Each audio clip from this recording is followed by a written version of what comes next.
Hello Live Wires, Heather Boyd Wire here, and today it's Tip Tuesday. Today I'm making yin yang earrings with flat wire that I designed for a friend. What you're going to need for the project is the flat wire. I have 3 and 5 millimeter. I have 20 gauge wire. I have 6 millimeter beads. I have my tools. I have a 1.25 millimeter hole punch, crazy glue, head pins, and some round forms.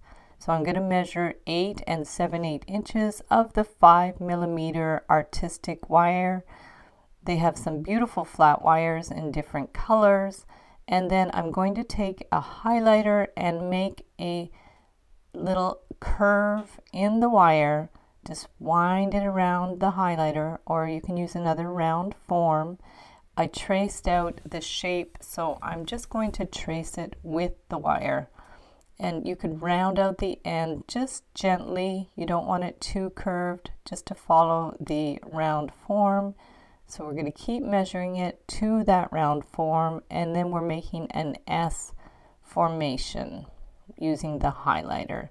So just keep wiggling it around until it fits the pattern. We're just going to bring that one around like that, and just make all those little adjustments that you need. And I'm using my round pliers just to bend it around a little bit more. Try to get it as precise as you can. And then I have my pill bottle that I'm going to curve around the wire just to make the outer frame. So we're going to curve it around, and if that's too big, get a smaller pill bottle, just whatever size you need, because it does bounce back a little bit, the wire, so you want to use a slightly smaller form to make the curve. And then just keep doing those little adjustments so the shape is good. So now we're just going to double check it, hold it, and then hold those ends together, and we're going to get our hole punch. And don't punch all the way through, we just want to make a little indent on both wires. So we're just going to hold it and give it a little push. Like I said, it won't go right through because it's very thick, but you do have 2 points that are marked there. And from there, you can individually poke the holes in there. So give that one a little poke. This works well with the 5 millimeter flat wire. The 3 millimeter is a little thin for this, but the 5 millimeter is wide enough. So we're going to poke those 2 holes, and you see they line up at the top. So now I'm just going to hold them together with a wire. I will remove this wire after, but just to hold it in place, we're just going to put a little 20 gauge piece of wire in there so they stay lined up. And then now we're going to line up the bottom part, make sure it's in the right position, and do the same as before. We're going to make a little impression where that hole will go. And after that, you can remove that wire. And then we're going to find our little impression and poke that hole. Don't worry, I have another method after this. If you don't have the hole punch, you'll be able to do it just by winding the wire around. I think there's a lot of potential for this, doing the hole punch in the flat wire. I'll be making more tutorials soon. So now you've got your 4 holes, and we're going to prepare our head pins. So we're going to put a dab of crazy glue and then stick our 6 millimeter bead on there. Again with the crazy glue, or if you have another jewelry glue, and we're going to put the pearl on the other head pin. So let them dry. They won't take long with crazy glue, and then we're just going to curve the end so we can access those holes. So we're going to just stick the end of the head pin through the 2 holes, and then we want to position it in the right place. This is a little bit tricky to get it nice and centered, so just pull it down so the pearl is centered in there. And then we're going to take the end, and if it's easier, just grab it with the pliers, and we're going to wind it around. So just keep tugging on that end push it in a little bit if it's pulled out a little bit, and just keep winding it around. It'll go around about 2 or 3 times. You're better to use longer head pins so you can wind it around a few times.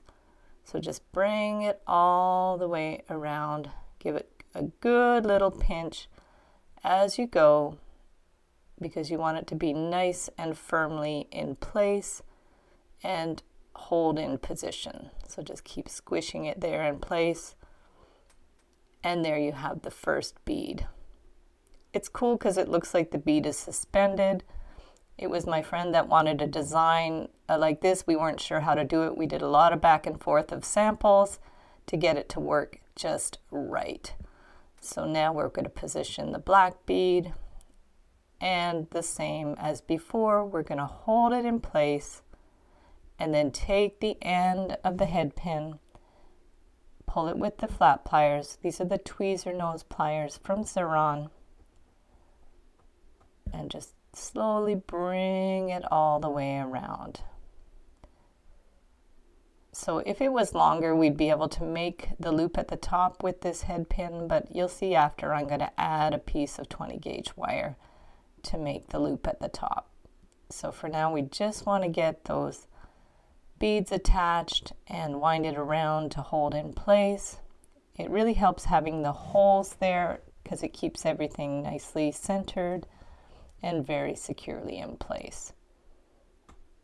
So we're just going to keep going around, grab the end around, just pull it,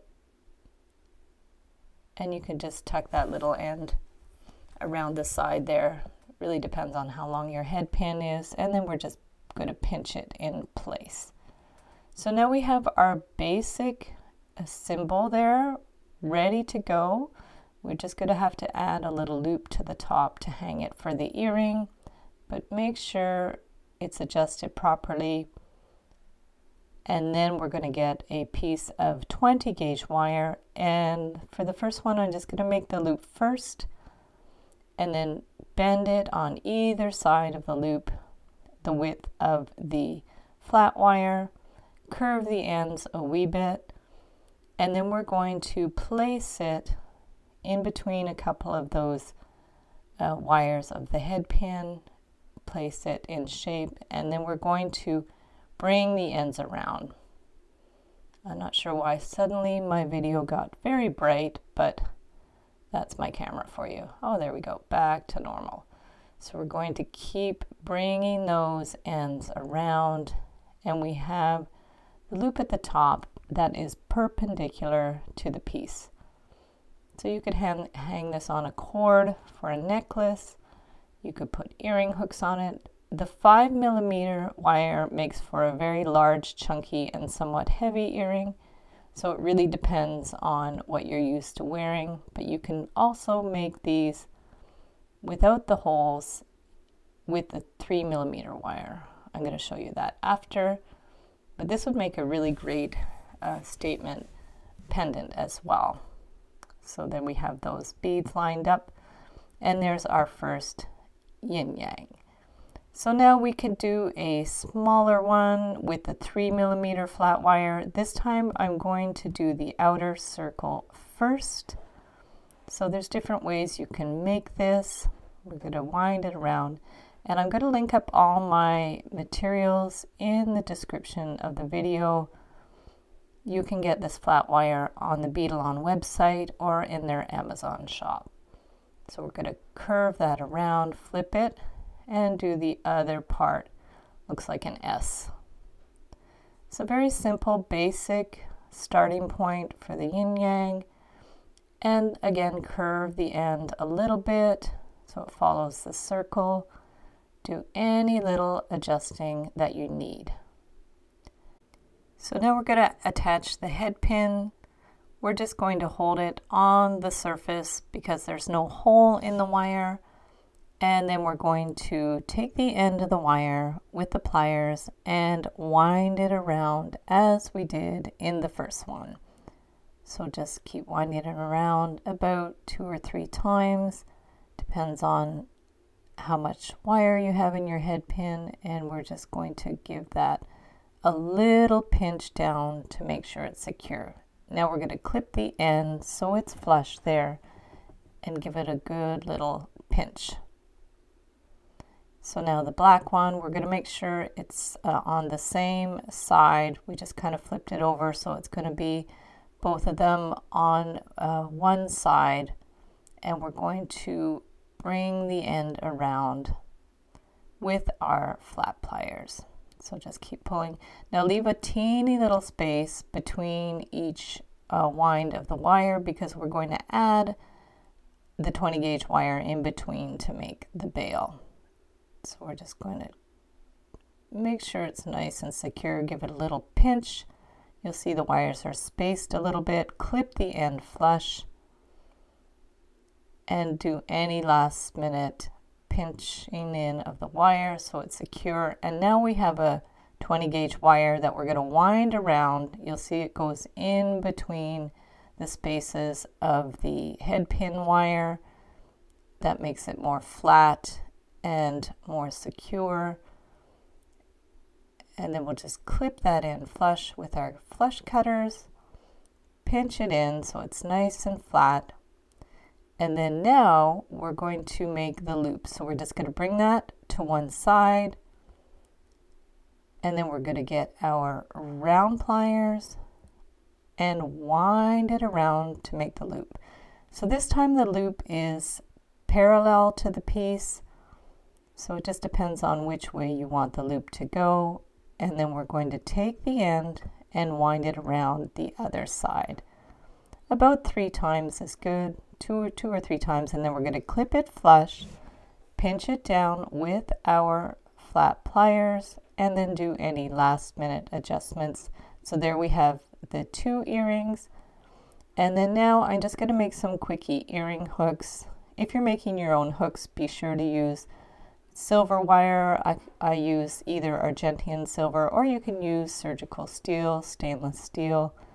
And now we're going to hold the 2 together and just make a little curve, and then take them at the top. I'm making a slightly longer earring hooks for this to make it a little more fancy. It works well to make both hooks at the same time, and then we're going to cut them flush so they're the same length, same size. Separate them, and then we're going to open up the hook, and then we're just going to close it up. Be sure to file the ends of the hooks so they're not sharp. And there you have your yin yang earrings. So thanks so much for watching the video. Give it a big thumbs up if you liked it. Be sure to subscribe to my channel for lots more wire art and jewelry making videos. And if you'd like to share photos of your wire art and jewelry, be sure to join the Wire Makers Club on Facebook. And if you'd like to check out my work on Etsy, my husband and I specialize in custom wedding cake toppers and funky jewelry. I also have a mailing list, so if you'd like to sign up below, I'll send you my Wire Art Essentials ebook. So thanks again for watching, and we'll see you the next time.